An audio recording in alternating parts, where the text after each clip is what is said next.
Bonjour. Bonjour et bienvenue à l'émission Autour du compte. En ce beau dimanche de novembre, Francis Desilets-Outrefol. C'est encore une fois un plaisir de partager avec vous le compte et surtout le micro avec un artiste. Je suis en compagnie aujourd'hui d'un artiste multiple qui aborde avec brio le conte, le slam, la poésie, la chanson, et ce, depuis plus de 25 ans. Lui qui parcourt le monde pour faire résonner ses mots, on est très heureux de l'attraper entre deux valises et de l'avoir ici avec nous. Bienvenue, Mathieu Lippé. Merci! Yeah! Ça fait, oui, c'est ça, 25 ans. Hey man! On se croise depuis toutes ces années. Hein? Tu t'es Oui, du compte. Mais... Ouais, je faisais un story pour dire que je venais, là. Ouais. Puis je suis comme, hey, moi, genre le dimanche du compte, les premières fois que je suis venu là, c'était en 99. J'ai dit 99, mais c'était peut-être 98, là. Puis ça a commencé quand? 98. À 98. Fait que je pense que c'était peut-être 98 les premières fois que je suis venu parce qu'il y avait Yves Robitaille qui faisait des contes avec Émilie Blanchin dans ce temps-là, puis il était venu à Sherbrooke, bref. Puis moi, j'avais eu ma révélation de conte un peu avant ça. Fait que ça arrive comment, une révélation de conte? Une révélation de conte, ben, dans le fond, c'est l'histoire d'un jeune garçon ado qui a une guitare, puis qui écrit des poèmes en même temps. Puis là, guitare et poème qui se rencontrent, la chanson est arrivée. Puis là, je me suis mis à faire des chansons. Puis tôt, avec mon amie Lisiane Tremblay, qui était chanteuse d'opéra, qui a fait une carrière là-dedans, qui enseigne maintenant à McGill, partout. Puis on a commencé à faire des brunchs. Cet ado-là, il est encore dans le Bas-Saint-Laurent? Oui, il est à la Pocatière, dans le bas du fleuve. Puis dans le fond, on fait des spectacles, on fait des brunchs. Moi, je chante, je commence à faire mes compositions. Puis je commence à faire mes récitals. Puis à un moment donné, je me suis rendu compte que je racontais beaucoup les histoires de mes chansons. Puis je parlais beaucoup. Puis là, le monde, il réagissait à ça. Puis j'ai même compris qu'à un moment donné, c'était intéressant de faire mes chansons a cappella, sans la guitare, sans la musique. Fait que là, c'est un peu comme ça que la poésie, l'oralité est arrivée, le slam. Puis là, je racontais les histoires. Puis j'avais toujours eu des histoires aussi. Quand j'étais jeune, mon père m'a raconté un peu. J'avais fait des camps de vacances, tout ça. Puis j'avais eu des histoires. Puis, à un moment donné, j'avais entendu Michel Rousseau, la conteuse Michel Rousseau, qui était venue à la ferme La Généreuse en Estrie, qui avait raconté 2 histoires qui m'ont marqué pour la vie. Puis c'est là que j'ai eu mon épiphanie de conte. Il y a ça parfois, hein? C'est une personne qui raconte, qu'on l'entende, qu'on la voit, puis oui, ça. Exact. Puis j'ai fait... Ben, en fait, je veux faire ça, puis hey, c'est ça que je fais. C'est ça que je fais. C'est ça que je fais. Ça mettait un mot sur l'aspect de la narration, l'espèce de stand-up qui n'en est pas un. Qu'est-ce que je glissais entre mes chansons, puis là, le conte est arrivé comme ça. Elle m'a raconté 2 histoires que je me rappelle encore, que je raconte encore, et c'est quand même probablement la première histoire conte que j'ai essayé de maîtriser.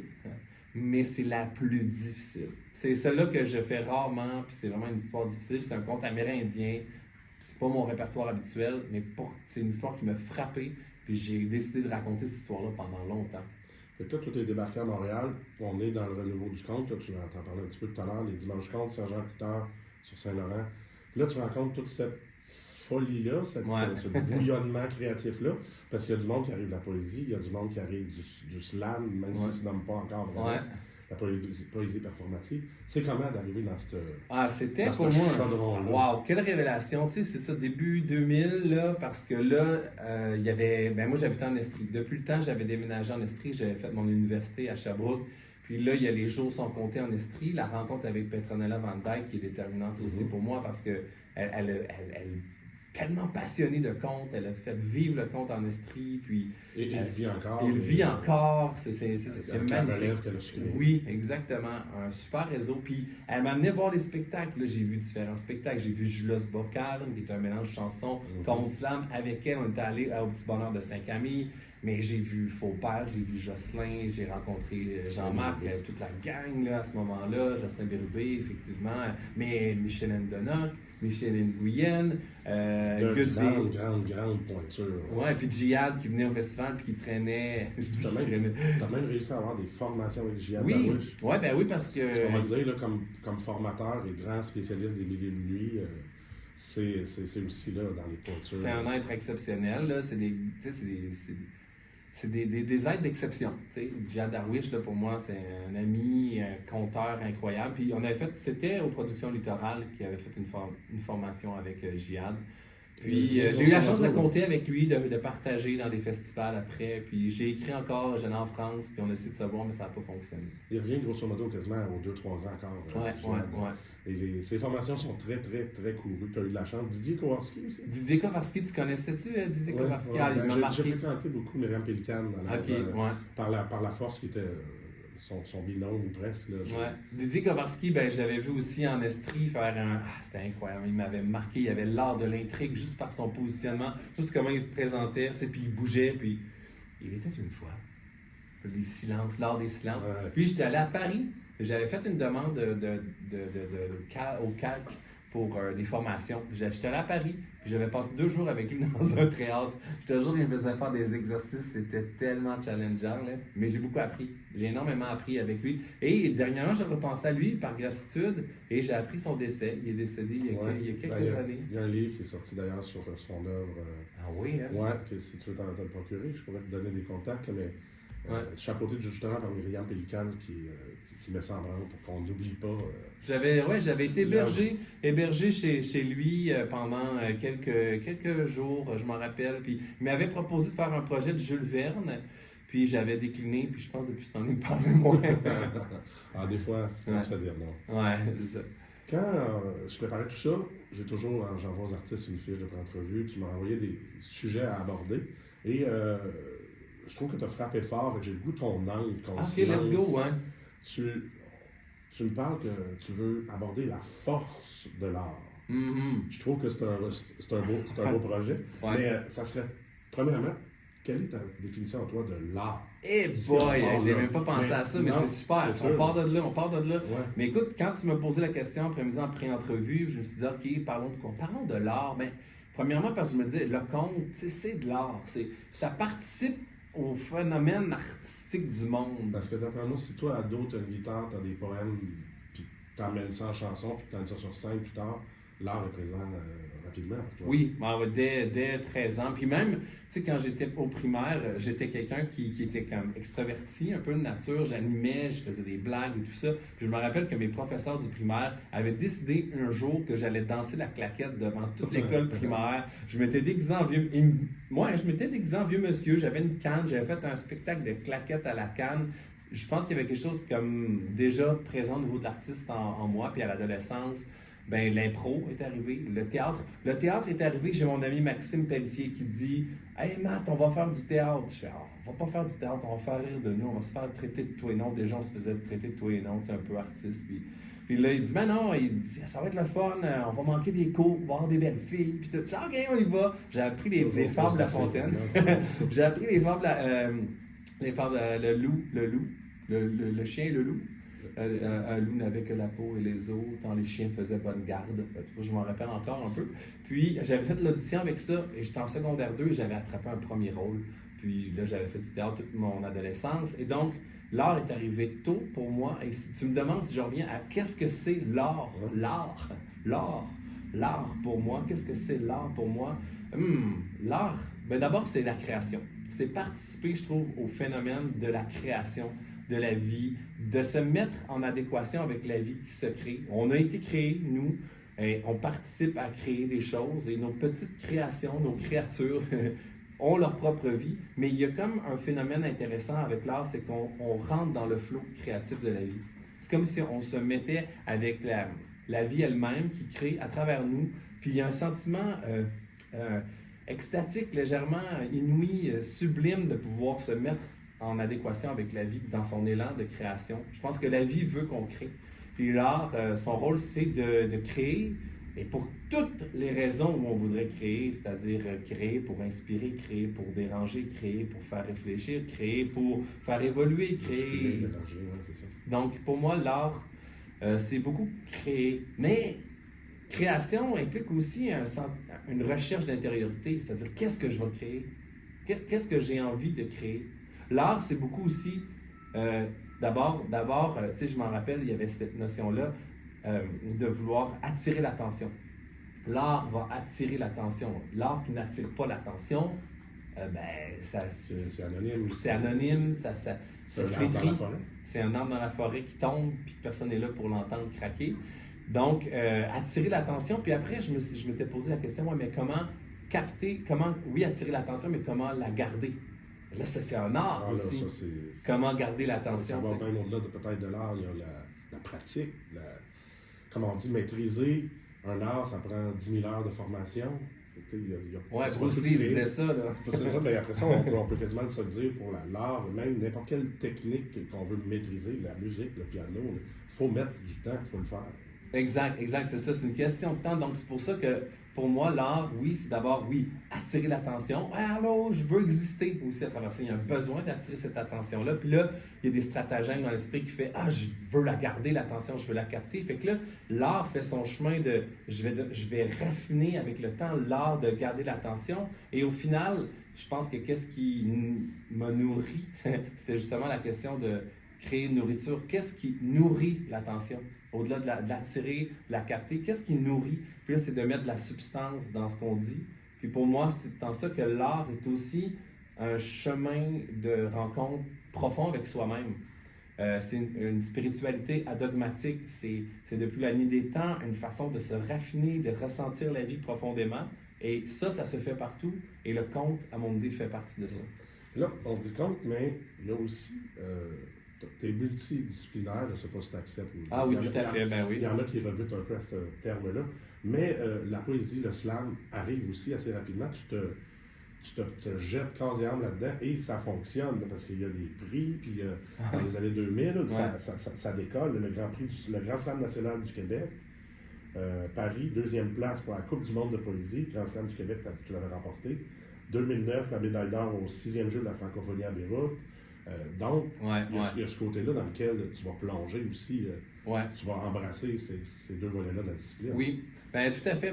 Je pense qu'au fur et à mesure que je me suis rendu compte que pour moi, c'est devenu un art unifié. Un peu à la manière des arts martiaux qui, avant, étaient indétachables, mettons, du maniement d'armes. Mettons que le corps à corps était indissociable du maniement d'armes, puis que même le combat était indissociable de l'art de se guérir et de guérir l'autre ou le guerrier qui était... Donc, l'apprentissage du corps humain était à la fois pour le détruire et le guérir. À la fois, c'était un art unifié. À la fois, l'artiste de l'oralité, pour moi, c'était ça, c'est le griot qui maîtrise à la fois le conte, mais le chant, mais aussi la poésie. Ouais. Donc, pour moi, c'était un art unifié des arts de la parole. Parce que moi, je te crois surtout sur les scènes de conte depuis une vingtaine d'années, mais je veux dire, c'est pas tout le monde qui va être aussi élargi dans sa palette de propositions. Ouais. Parce que tu peux nous arriver avec un poème, un conte, tu sors la guitare, tu parles une chanson, mais après ça, moi, je dis toujours, tu me racontes une histoire, peu importe le médium que tu utilises, si tu la racontes en chantant ou en faisant de la poésie, tu es en train de me raconter une histoire. Exactement. Un jour, on m'avait demandé si tu avais juste à choisir une forme d'art parmi les trois, tu sais, laquelle tu prendrais? Je pensais finir avec ça. Ah oui, c'est vrai? Ben écoute, je dis chanson. Ouais. Parce qu'avec la chanson, on a la musique, et avec la chanson, on a les mots, et avec les mots, on a la poésie et on a la narration. Une chanson peut raconter des chansons à la Félix Leclerc, à la Brassens qui racontent une histoire. Puis fait que je pense que je prendrais la chanson pour cette raison-là, pour encore garder l'art unifié c'est ça, comme cheval de créativité. Parlant de chanson, tu as quelque chose, tu as de l'actualité directement dans le moment où on se parle. Ouais. Tu as des singles qui sortent, tu as un EP qui est sorti, puis là, est-ce qu'il y a un album qui s'en vient? Oui, il y a un album qui s'en vient. Il est déjà pas mal prêt même, je te dirais. C'est une question de juste comme stratagème de le sortir parcimonieusement, comme une histoire qu'on laisse tomber goutte à goutte pour garder l'attention. J'ai vu ça, c'est ou 24, une chanson qui s'appelle Entre tes mains. Ouais. Entre nos mains, pardon. Ouais. Novembre 24, je reviens dans ma force. Ouais. Janvier 25, La vie rêvée. Le EP en avril 25. En août, une chanson qu'on va entendre tout à l'heure, je vais la nommer plus tard. Donc c'est ça, il y en a. on se fout pas de la recette est en train de se mettre en place. Ouais, ça m'a pris du temps à faire la paix avec ça. T'sais, on avait comme moi, on est de l'époque que l'album, là, le Pink Floyd, le nouveau, l'histoire complète. Ouais, tu t'installes. Tu rentres dedans. Dérangez-moi pas pendant 1 heure. Là, c'est plus ça. Là, pour ceux qui sont dans l'univers, oui. Il reste 1 minute. Ah oui, parfait. Pour ceux qui sont dans l'univers de l'artiste, je trouve que l'album, il a été tiré dans le temps. C'est-à-dire qu'il va comme commencer par un single. Ouais. Puis là, c'est comme si tu prenais une pause puis tu as la suite plus tard au lieu de l'écouter tout d'un coup. C'est comme l'album est plus grand dans le temps, il est plus large, mais c'est surtout une raison stratégique. Mais ce qui est drôle, c'est que les gens, ils entendent une chanson, 2, puis ils pensent que tu as sorti l'album. Ils font « Hey, tu as sorti ton album! » Parce que les gens, leur capacité d'attention est saturée en ce moment. C'est ça, fait que c'est une chanson à la fois. Exact. Puis bon, il en restera toujours quelques dinosaures qui vont l'écouter au complet de l'album. Ouais. Et j'en serai toujours, là, je le fais encore ça. Malgré que, bon, je suis le flot aussi de la population. Mais tiens, regarde, on va aller écouter une chanson. Yes. La plus récente, je pense, sortie en tant que single, qui s'appelle Jacuzzi Alcatraz. Peux-tu m'en parler brièvement? Jacuzzi Alcatraz, c'est une chanson qui remet en question un peu notre monde de haute surveillance, qui s'installe tranquillement pas vite avec toutes ces caméras qui nous filment tout le temps, etc. Et qui vient nous questionner sur notre rapport à la liberté. Avec une prison dans la prison où on se sent bien, qu'on ne sait pas qu'on est en prison. Exactement. C'est un peu le confort. Très belle image. Merci. J'ai adoré. Là. Ok, tu ne sais plus que tu es en prison tellement que c'est bien fait. Ouais. Puis c'est notre rapport à la liberté puis à la vie sauvage aussi que je questionne par rapport à ça. Ouais, c'est ça. Puis après ça, toutes les chansons sont un peu les reflets de notre intérieur. Quelle est notre propre prison en nous, nos patterns qui nous empêchent de se sortir de la prison dans la prison. Alors on écoute ça, Jacuzzi Alcatraz de Mathieu Lippé. Pendant la chanson, nous, sur notre chaîne YouTube, on ne diffuse pas. Ah, parfait. YouTube n'accepte pas les droits d'auteur. Ah, ouais. On coupe les chansons. Faites-vous du montage? Un petit peu. Parce que je pourrais enlever le... Ah non, je n'ai pas le vidéoclip de cette chanson. Je ne sais pas si on pourrait. YouTube les reconnaît des fois, fait qu'il peut gosser. Fait que là, il fait juste te couper ta vidéo. Tu sais. Ouais. Dans le temps de la pandémie, je faisais des Facebook Live au début là, pour avoir des shows pareils. Je me mettais toujours une petite musique, on partait d'avance, il y a du monde qui arrive. Ouais. Là, à un moment donné, je mets un David Bowie en arrière. Ah ouais, ça tout arrête. Ah ouais, il le reconnaît. Imagine de la reconnaître dans ce temps-là. Imagine là avec l'intelligence artificielle et tout ça. Là, après ça, je mettais du trad québécois, puis il n'y a pas de problème. Ah ouais. Je sortais mes vieilles affaires. Ah ouais. Déclaré comme folklore, peut-être dans l'argot. Oh, mais tu mettons de la vieille bottine ou des groupes moins. Ok. Il la reconnaissait pas. On n'avait pas de problème avec ça. Fait qu'en revenant, peut-être. Ça va aller vite en temps, là. Ben, c'est ça, ça va super vite. Ça n'a pas de bon sens faire des entrevues, même ça roule dans On a quand même, tu sais, 16 minutes d'entrevue, c'est rare aussi, là, à part les grandes entrevues, là, mais 16 minutes quand même. Ouais, quand même. Tu vois, ben, des artistes aux émissions culturelles, c'est 7, 8, peut-être. Ils l'ont couvert sur Radio-Canada, cette chanson-là. J'étais bien fier qu'on en parle. À 4h, 5h, à la maison. Rose quelque chose, là. Rose. Elle est bonne, non? En tout cas, elle est cool, mais ça a fait une belle présentation de la chanson. Elle creuse bien, c'est pas juste du gros mainstream. Non, j'ai écouté, elle a fait, OK, elle a vraiment dit la bonne affaire. Puis, c'est une chanson que j'ai écrite juste avant la pandémie. Mais c'était drôle après ça, pendant la pandémie, peut-être le rapport à la liberté, tout. Je la chantais, ça prenait tout le temps une mesure. Puis, non, c'est une chanson pas mal fière de celle-là. Tu sais, des fois, c'est de même, là, t'es comme celle-là, yes. C'est sûr, je la fais ce soir. Parce qu'en plus, j'ai plein de comptes sur les prisons, j'ai plein. Tu sais, à un moment donné, nos affaires, on se répète, là. Ouais. On s'en rend pas compte, là, mais tu sais, on choisit des histoires qui se ressemblent. Il y a des thèmes qui nous touchent plus que d'autres. C'est ça. Moi, j'ai 25 ans. Hein? C'est capoté. Moi, souvent, mes personnes sortent en prison puis ils se sauvent. C'est tout en rapport avec ça.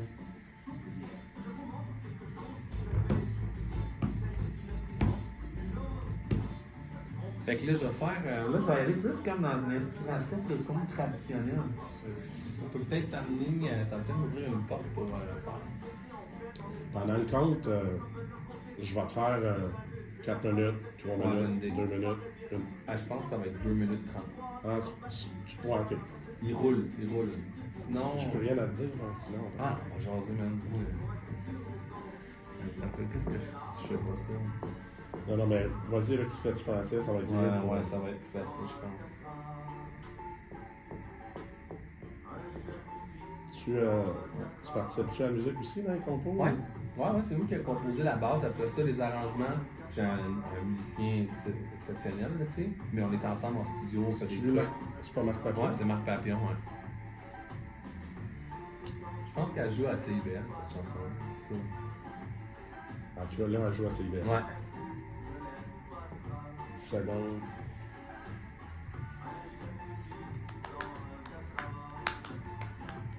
Toi, t'enregistres pas, par exemple. C'était Mathieu Lippé, de retour avec Mathieu Lippé. Yes. Dis-moi, Mathieu, je demande toujours aux invités de nous préparer une histoire, quelque chose. Je te laisse le micro. Tu nous introduis ça comme tu veux. Parfait. La parole est à toi. Dans le village, ça se passe dans le village de Saint-Probable. Dans le village de Saint-Probable, est-ce que ça existait? Ah là, ça, je sais pas. On ne sait pas, c'est assez improbable. Mais, au village de Saint-Probable, vécu par là-bas, un sacré bon bonhomme. Pour ne pas dire un bon bonhomme, sacré. Il s'appelait Hébert Bérubé. Hébert Bérubé, lui, c'était en quelque sorte un écologiste, mais du corps humain. Il dépolluait les os dans le temps de le dire. Les bossus les plus féroces venaient à lui pour perdre leur boss. Hébert Bérubé, c'est ce qu'on appelait un ramancheux. Ça dépend d'où on vient. C'était un ramancheux qui ramanchait une quantité phénoménale de gars qui avaient mal, de gars tout dérinchés, tout pochés, pas chanceux, qui arrivaient chez eux pour se faire soigner. C'était un gars tranquille qui avait de l'air de rien et qui pourtant, en un tour de main, te soignait un tour de... Tabarouette que tu suis. Mais un jour de juin, un dénommé Louis Germain s'est blessé, pas à peu près parce que Joe le Fort, sans faire par exprès, il a pitché une botte de paille en plein sur la tête, puis voilà le coup qui craque comme un érable en hiver, je vous jure. Mesdames et messieurs, il avait de l'air bête. Le coup viraillé à l'envers. Hébert Bérubé, il a entendu le craquement à partir de chez lui, ça fait qu'il n'a pas attendu longtemps avant de partir de chez lui. Il court, il arrive au lieu du drame, constate les dégâts, respire avec calme, se crache des mains une bonne clame. Puis il se met à frotter le gars, puis il dénoue le nœud du pauvre Louis Germain. Mais pour des raisons inconnues, la tension dans le corps du pauvre Louis Germain est revenue. Voilà le coup qui lui twiste et retwiste jusqu'à ce que Hébert Bérubé invente la technique qui allait faire de lui un être historique. Il part pas bien loin. Il part pas bien loin, il part dans le fin fond de lui-même. Et si à ce moment-là, Francis, existait déjà en Chine le et au Japon le et en Inde le ce fut la première fois qu'on entendit retentir dans les campagnes du Québec, à Saint-Probable précisément, le fameux Hey, esti! C'était plus fort que ça, je ne savais pas ça avec le micro, là, mais c'est vraiment Hey! Tu sais? Ouais, c'est le même. La tension dans le corps du pauvre Louis Germain a volé. Puis là, Hébert Bérubé, il a pogné attention, il a mis ça dans un pot maçon, fermé le pot maçon 1962. Ainsi de quantité, ainsi de plusieurs. Les gens sont venus de partout pour se faire empoter le nœud. Ça faisait la file devant chez eux. Une gang d'éclopés, de rampeux, d'estropiés qui arrivaient. Ça avait l'air du vidéo de Michael Jackson. Dont on fêtait l'anniversaire récemment. Puis là, ça cognait sa porte. Puis lui, il empotait les nœuds, tout, il mettait ça dans des pots maçons. 1962, Gisèle, tac, il mettait ça. Des centaines de pots maçons, ainsi de plusieurs, ainsi de quantité, tant qu'à la fin, il avait ramassé des centaines de milliers de pots maçons dans le fond de la cave de sa maison. Mais on peut bien imaginer quel danger ça représentait, ces pots-là, si ça venait à exploser. Ouais. Tomber dans les mains de quelqu'un qui voudrait s'en servir pour attaquer un autre pays, faire la guerre, inventer une nouvelle arme, quelque chose. Fait que Hébert Bérubé, le ramancheux, se sentit pris d'une grande responsabilité. Il s'est dit, je peux pas prendre la chance que les pots remplis de nœuds et de tension explosent ou tombent dans les mains de quelqu'un. Fait qu'il est parti avec un gros sac de jute, plusieurs sacs de jute, puis il était dans le fond des bois. Et là, quand il était bien creux, dans les Appalaches, à quelque part, il a ouvert le sac de jute, il a ouvert les pots maçons. Les pots maçons, les nœuds, les tensions ont revolé. Et depuis ce temps-là, on le sait, Francis, il y a des nœuds dans le bois. Ouais, c'est ça que compte étiologique. Oui, compte étiologique. C'est pour ça qu'il y a des nœuds dans le bois. Mais c'est pour ça aussi que plus qu'on coupe d'arbres inutilement, plus qu'on libère de la tension dans le monde. Fait que moi, j'ai bien pour dire, cesse de dire il forêt. Il forêt conifère-ci, il forêt conifère-ça. Il aurait feuillu ombellifère autrement pour sauver nos fadrins. Je sais pas si ça continue. Ben oui, c'est ça. Mais là, pour le savoir, Fait que là, ce soir, au dimanche du compte, bar le jockey, 19h30, on est au 1309 Saint-Zotique Est. Mais on y revient vers la fin de cette demi-heure, dans quelques minutes. Hey, moi, j'ai pensé, là, imagine si Pandore était passé chez Hubert. Pandore! Avec une envie d'ouvrir des affaires. Ça aurait été terrible. Pendant qu'il dort, tu sais, puis là, tu fais genre un Pandore. Puis là, elle va ouvrir. Ouais. Rage d'ouverture. Parce que depuis qu'il avait ouvert la porte de Pandore, lui, son histoire était finie, là. Tu sais, dans le sens qu'il n'y avait plus de boîte. Le fun. Fait que là, ça aurait été cool. Faut la garder, cette histoire-là, parce que c'est vrai, moi, je vais la garder, ton idée, parce que c'est vrai que Pandore, lui, il passe par là puis il voit une opportunité. Enfin, ma boîte, elle peut redevenir pleine. Rechargée là. Ouais. Okay. Où tout a été perdu. La vie d'artiste, Mathieu Lippé. Non, mais. Ouais. La vie d'artiste, tu l'abordes comment? J'imagine que ça fait longtemps que tu avais décidé, c'est là que je m'en vais. Puis, est-ce qu'il y a une insécurité? Est-ce qu'il y a une... La vie d'artiste, c'est différent pour tous les arbres de la forêt. La vie d'artiste, pour certains, ça va être de percer rapidement, d'aller vite vers le succès. D'autres, ça va être de jamais atteindre le succès. D'autres, ça va être des chemins de persévérance. De mon côté, c'est un chemin de persévérance. Ça a pris du temps avant que je puisse bien en vivre. Puis en même temps, j'en ai toujours bien vécu. Parce que la vie d'artiste, c'est le temps qu'on gagne. Puis on dirait qu'on module nos moyens en fonction de ce qui est possible aussi. Là. Exact. La vie d'artiste, c'est le temps qu'on a à célébrer le vivant, à observer le monde, à regarder la nature, à contempler pour redonner au monde les résultats de notre contemplation. Et ça, c'est d'une immense richesse. Mais ça ne remplit pas toujours le compte en banque. Et là, c'est un autre aspect. La vie d'artiste, avec le temps, ça devient aussi... on devient gérant de nous-mêmes aussi.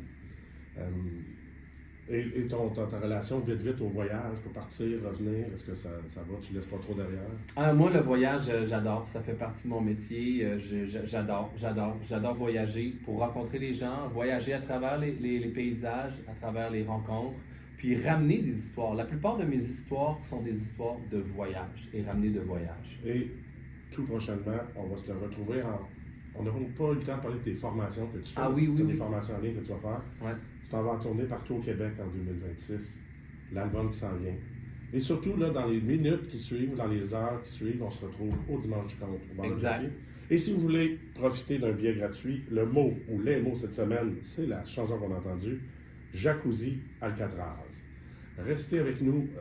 Marc Bolduc s'en vient tout de suite après pour l'émission Excusez-la, une spéciale sur le violonneux